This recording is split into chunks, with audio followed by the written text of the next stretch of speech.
जय जगन्नाथ दर्शक बंधु मु पुणी गोटे श्लोक नहीं आसी श्रीमद् भगवत गीतार मौलिक रूपर बही प्रथम अध्यायर 29 श्लोक यहाँ आसतु शुणा संस्कृत कौन लिखा जाइए तार ओडिया अनुवाद कौन अच्छी एवं तार भाव अर्थ कौन अच्छी। बेपथुश्च शरीरे मे रमहर्षश्च जायते गांडीवं श्वं स्वते हस्तातक चैव परिदह्यते।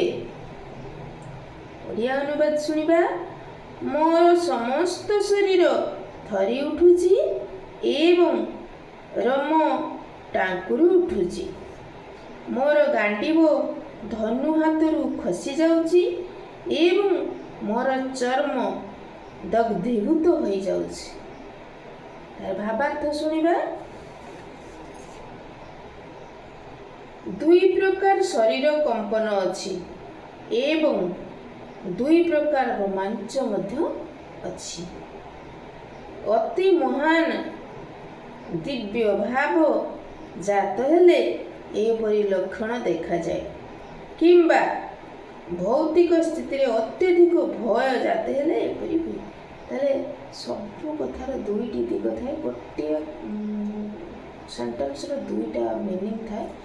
गोटे क्रूरता भाव जमी आम कहले से गोटे कथा को कहवा एबाटिया कहवा भल लगनी, से गोटे कहवा आराम से बढ़िया से नरम से कहवा तो सीटा भल लगे। ठीक से भाई आज बुझे कि कहते जे यहाँ हूँ दुई प्रकार रोमांच, जड़े भयभीत होकर रोमांचित हो जाए, आउ जड़े दिव्यता जो जो रोमांच आसे दिव्य शक्ति जो दिव्य अनुभूति लाभ समय भयर प्रश्न नहीं। जो मैंने दिव्य अनुभूति करता भयर प्रश्न नहीं।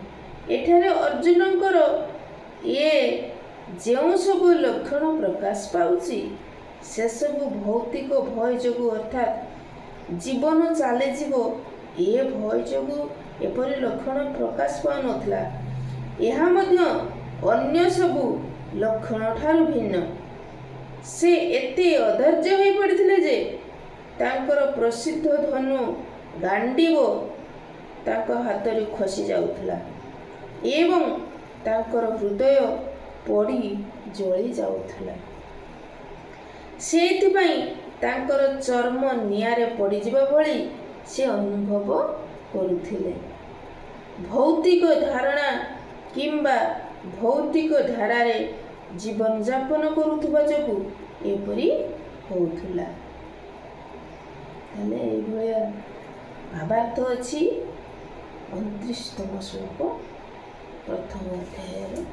आपण मानकु जदि भल लागिबो ए भलिया श्लोक सुनबा पय चैनल को सब्सक्राइब करिवे, लाइक करिवे, पढ़िबार कोन भूल रोचे त्रुटि रोचे ए सब कमेंट करके जनइबे, जहाँ फल मु आउ टे भल भाव में पढ़ापी चेष्टा करी, बुझेबा चेष्टा करी। बुझेबार तो नहीं ये भावार्थ अच्छी।